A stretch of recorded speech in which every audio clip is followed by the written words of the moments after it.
Good morning everyone, welcome back to my channel Papiya's blog. আজকে নতুন আরেকটা ভিডিওতে তোমাদের সবাইকে স্বাগত জানাচ্ছি। এখন ঘড়িতে 9:30টার মতো বাজে, আর সকালবেলার চা খাওয়া হয়ে গেছে। ঘুম থেকে উঠেই চা খেয়ে তারপর ভাবলাম যে আগে এগুলি একটু গুছগাছ করে নিই, মানে ঘর দুয়ারগুলি একটু গুছগাছ করি, ডাস্টিং করে নিই। আর এই সোফার এই গদির নিচে অনেকগুলি ধুলোবালি জমে রয়েছে, তো এগুলি তো আর সবসময় উঠিয়ে আর ঝাড়া হয় না। তো ভাবলাম যে আজকে একটু গদিগুলি উঠিয়ে ভালো করে ঝেড়ে টেরে আবার বিছিয়ে রাখি।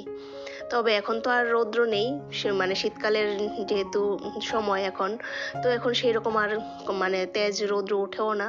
আর আজকে এতদিন তো মোটামুটি হালকা রৌদ্র তবু ছিল, কিন্তু আজকে একদম মানে কুয়াশায় প্রচণ্ড কুয়াশা। আজকে রৌদ্রের নামগন্ধও নেই। ঘুম থেকে উঠে মানে যতটুকু না কুয়াশা দেখেছি, এখন যেন যতটা বেলা হচ্ছে কুয়াশা আরও ধীরে ধীরে বাড়ছে।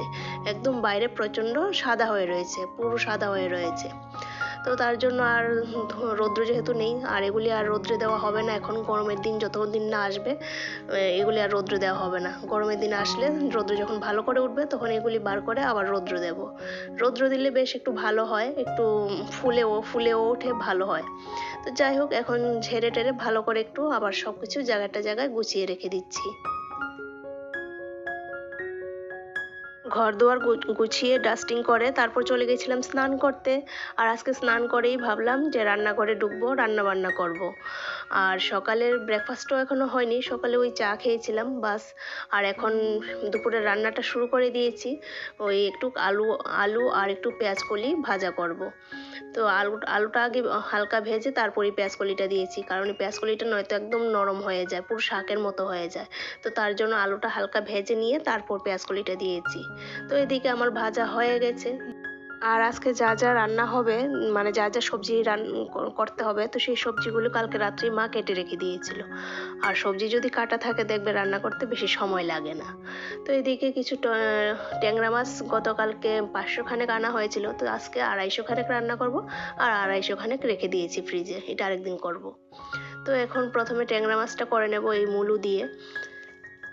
আর এই শীতের সিজনে এই প্রথমেই ট্যাংরা মাছ আনা হয়েছে, মানে ছোট ট্যাংরাগুলো। তবে এখানে সেরকম ট্যাংরা পাওয়া যায় না, মাঝে মধ্যে একটু ওঠে আর কি। তো শীতের সিজনে এই প্রথম আজকে দেখলাম যে ট্যাংরা উঠেছে। তাও বেশি কিছু ছিল না, অল্প, মানে গিয়ে দেখি অল্প কিছুই ছিল। তো যতটুকু ছিল 500 খানেকের মতো ছিল, সেটাই নিয়ে আসা হয়েছে। তো এদিকে আমার ট্যাংরা মাছগুলো কিন্তু ভাজা হয়ে গেছে, যতগুলো নিয়েছি সবগুলো একসঙ্গেই ভেজে নিয়েছি।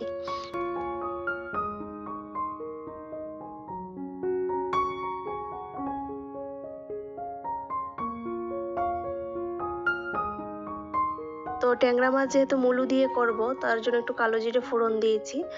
আর এখন ওই মুলোগুলি হালকা একটু ভেজে তারপর অল্প মশলা দিয়ে ট্যাংরা মাছটা করে নেব। তবে মশলা সেই রকম একটা দেব না, কুচানো ধনেপাতা লাস্টে দিয়ে দেবো, বাস অল্প মশলা দিয়েই করে নেব আর কি। আর শীতের সিজনে এই একটা মানে উপকার পাওয়া যায় মশলাপাতি কম দেওয়ার।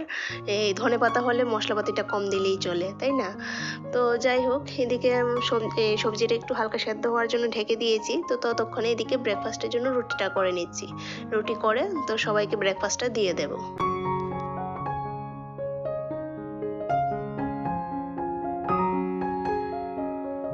শীতের সিজনে কিন্তু এই কিচেনই একটা আরামের জায়গা, যেখানে ঘন্টার পর ঘন্টা কাটিয়ে দেওয়া যাবে, তাও গ্যাসের সামনে, মানে আগুনের সামনে আর কি। তবে অন্যান্য জায়গায় না, যেমন জল ধরা যাবে না। যদি আগুনের সামনে দাঁড়িয়ে থাকতে বলো ঘন্টার পর ঘন্টা কিন্তু দাঁড়িয়ে থাকা যাবে, কোনো অসুবিধা হবে না। কিন্তু গরমের সিজনে কিন্তু সেটা পারা যায় না। গরমের সিজনে কোন সময় কিচেন থেকে বের হব সেই চিন্তা থাকে। কিন্তু শীতের সিজনে কিন্তু অনেকটাই মানে গ্যাসের সামনে দাঁড়িয়ে দাঁড়িয়ে রান্না করাটা ভালোই লাগে। গরমের দিনে একটা তরকারি রান্না করতে খুব মুশকিল হয়ে যায়, তাই না? তো যাই হোক, শীতের সিজনে কিন্তু অন্যান্য ঘর থেকে কিচেনটাই বেশ আরামের জায়গা থাকে। যদি জল হাতানো না লাগে আর কি, শুধু রান্নাটা করা যায় তো তাহলেই আর কি। তবে বাসন টাসন ধুতে কিন্তু সেটা তো আর আরামের জায়গা না। শুধুমাত্র এই আগুনের সামনে দাঁড়িয়ে দাঁড়িয়ে রান্না করো, জল যদি ধরতে না হয় তাহলেই আরামের জায়গা, তাই না? আর এই আরামটা কিন্তু অন্যান্য রুমে আর পাবে না, বেডরুমেও পাবে না, লিভিং রুমে বসে থাকলেও পাবে না। এই একমাত্র কিচেনে আগুনের সামনেই দাঁড়িয়ে থাকলে সেটা আরাম। তো যাই হোক, এদিকে তোমাদের সাথে কথা বলতে বলতে কিন্তু আমার এই ট্যাংরা মাছের তরকারিটাও হয়ে গেছে। আর এই হয়েছে তার ফাইনাল লুক। আর একটু হালকা পাতলাই রান্না করেছি, বেশি মশলা দেইনি। তারপর আবার আরেকটা তরকারি করব, একটু পেঁয়াজ ফোড়ন দিয়ে করব। এখন করব হচ্ছে আলু গাজরের ভাজা আর কি, আর একটু ফুলকপি দিয়ে। আর এখন প্রায় সময় গাজর ভাজা করা হচ্ছে, যেহেতু এখন শীতের সিজন, অ্যাভেলেবেল মানে গাজর পাওয়া যাচ্ছে কম দামে। কিন্তু আর কয়দিন পরেই গাজরটা আর পাওয়া যাবে না, তাই গাজর বাজার থেকে প্রচুর আনছে আর আমি ভাজাও করছি। কিন্তু বলছে তো অনেক সময় মানে এনেই বলে যে হালুয়া করার জন্য। হালুয়া তো একদিন করেছিলাম, তারপরে আর করতে ইচ্ছে করছে না, কারণ হালুয়া করতেও তো টাইম লাগে, গ্রেট করতেই তো অনেকটা টাইম লাগে, তার জন্য আর কি। তো ওই ভাজাই করে নিচ্ছি। তো যাই হোক, ওইদিকে আলু গাজর ভাজাটা হয়ে গেছিলো, নামিয়ে নিয়ে এখন ব্রিগেড মাছ এখন রান্না করব। তো তার জন্য ব্রিগেড মাছটা ভাজা বসিয়ে দিয়েছি। তো এটা হালকা ভাজা হতে হতে ততক্ষণে আলু দিয়ে করব আর কি মাছের ঝোলটা। তো তার জন্য আলুটা ধুয়ে নিয়েছি, আলু কেটে নেব এখন। আর এখন নতুন আলু তো তো তার জন্য প্রচুর মাটি থাকে এটার মধ্যে, তো তার জন্য আগে ভালো করে ধুয়ে নিয়েছি। আর আজকে কিন্তু বেশ কয়েকটা পদই রান্না করছি, তবে সবসময় আর এতগুলি পদ রান্না করি না, মাঝে মধ্যে একটু ইচ্ছে হয় তখনই করি আর কি। আর এই দেখো, আলুগুলি বাইরে দিয়ে তো দেখতে ভালোই ছিল, কিন্তু ভেতরটা একটু একটু খারাপ পেয়েছি, দুটো আলু এরকম পেয়েছি। তো যাই হোক, এখন লম্বা লম্বা করে কেটে নেব, লম্বা করে কেটে মাছের ঝোল করে নেব। আর এখানে দেখতেই পাচ্ছো অনেকগুলি মাছ কিন্তু একসঙ্গে দিয়ে দিয়েছি। তা এগুলি দেখে মিস্টার বণিক বলছে কি, আরও কিছু দাও না মাছ, এটার মধ্যে জায়গা হচ্ছে না তবু দিয়ে দিয়েছো। মানে আমার কি, কড়াইটা প্রথমে ভালো করে গরম করে নিই, তারপর তেলটাও গরম করি ভালো করে, তারপর মাছ দিই, তাহলে কিন্তু আর মাছটা লাগে না। তো যাই হোক, দেখতে দেখতে কিন্তু আমার মাছ ভাজাও হয়ে গেছে। আর এখন তরকারিটা বসাবো, তার জন্য একটু মেথি ফোড়ন দিয়েছি। আলু দিয়ে যেহেতু ঝোল করব, তার জন্য একটু ভাবলাম মেথি ফোড়ন দিয়েই মানে আলুটা করি, মানে তরকারিটা করি। আর মেথি ফোড়ন দিয়ে আলুর ঝোল মানে মাছের ঝোল আলু দিয়ে করলে বেশ ভালো লাগে। একটু লাস্টে গরম মশলা দেবো, কিন্তু খুব ভালো লাগে। আর মশলার মধ্যে ওই আদা বাটা, জিরে গুঁড়ো, ধনে গুঁড়ো, লঙ্কা বাটা, ওই এগুলিই দেবো, একটু হলুদ গুঁড়ো দেবো, বাস এই মশলাগুলি দিয়েই করব। আর লাস্টে একটু গরম মশলা গুঁড়ো দিয়ে দেবো। আর এইভাবে পাতলা করে মাছের ঝোল আলু দিয়ে করলে বেশ ভালোই লাগে কিন্তু।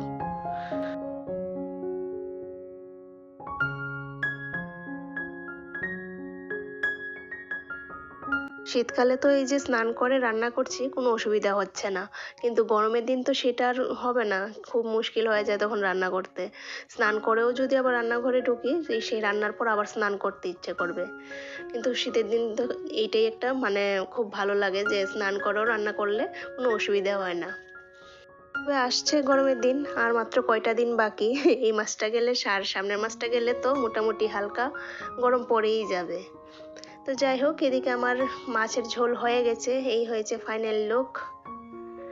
তো এদিকে রান্না বান্না শেষ করে এখন কিচেনটা পরিষ্কার করার পালা। গ্যাস পরিষ্কার করব, তারপর যা বাসনপত্র পড়েছে ওগুলি সব ধুয়ে পরিষ্কার করে তারপর হয়েছে আমার রান্নাঘর থেকে ছুটি।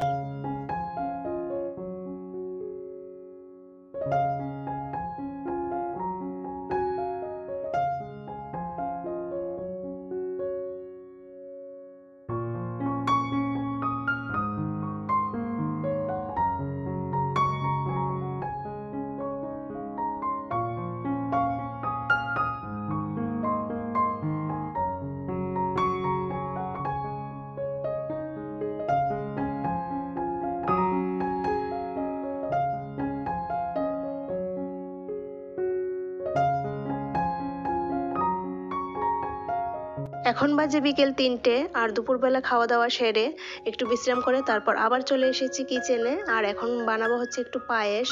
কালকেরও কিছু দুধ জমে রয়েছিল, আর আজকে যে দুধ দিয়ে গেছে সেটা তো রয়েছেই। তো কালকের দুধটা, বাকি দুধটা আর আজকে দুধটা মিশিয়ে ভাবলাম যে একটু পায়েস করে নিই, মানে অনেকটা দুধ জমে রয়েছে, তো তার জন্য ভাবলাম একটু পায়েস করে নিই। তো সেটাই এখন করছি। আর এখন এখানে সব কিছু মানে যা যা লাগবে দিয়ে দিলাম, একটু এলাচ থেতো করে দিয়েছি, আর একটু কাজু বাদাম দিয়ে দিয়েছি। আর কিশমিশ দেবো না, কিশমিশ ঘরে আর অ্যাভেলেবেল নেই এখন, তার জন্য ভাবলাম যে কিশমিশটা স্কিপ করে যাই। তো ড্রাই ফ্রুটসের মধ্যে শুধু কাজুই দিয়েছি। আর এখন একটু দিলাম একটু গুড়, একটু কালারের জন্য, মানে একটু লাল কালারটা হলে বেশ ভালো লাগে পায়েসটা। আর বাতাসা, লাল বাতাসা দিয়ে করলে তো পায়েসের কালার এমনিতেই কালারটা অন্যরকম হয়, লালচে ভাব হয় একটু, তো সেটা কিন্তু ভালো লাগে খেতে। তো লাল বাতাসা যেহেতু নেই, তো চিনি দিয়েই করছি। আর অল্প একটু গুড় ছিল, গুড় বেশি ছিল না, অল্প ছিল, তো সেটাই দিয়ে দিয়েছি। তো গুড় আর চিনি মিশিয়ে এই পায়েসটা করলাম। দেখো কালারটা হালকা একটু লালচে ভাব হয়েছে, মানে গুড়টা তো অল্প ছিল তো তার জন্য আর কি। তো যাই হোক, পায়েসটা করার পর মোটামুটি ঠান্ডা হয়ে গেছে। ঠান্ডা হওয়ার পর দেখতেই পারলে মানে উপরে একটা ভারী সর পড়েছে। আর এখন একটু বাটিতে নিয়ে নিচ্ছি পায়েস, ছেলেকে দেব, খেয়ে কোচিংয়ে যাবে তার জন্য আর কি। তাহলে আজকের ভিডিওটা এই পর্যন্তই। আর ভিডিওটা কীরকম লেগেছে তা কমেন্টে অবশ্যই জানিও। ভালো লাগলে প্লিজ একটা লাইক করো আর সাবস্ক্রাইব করো আমার চ্যানেলটার পাশে থেকো। তাহলে ফিরে আসছি আবার নতুন দিনে নতুন আরেকটা ভিডিওর সাথে।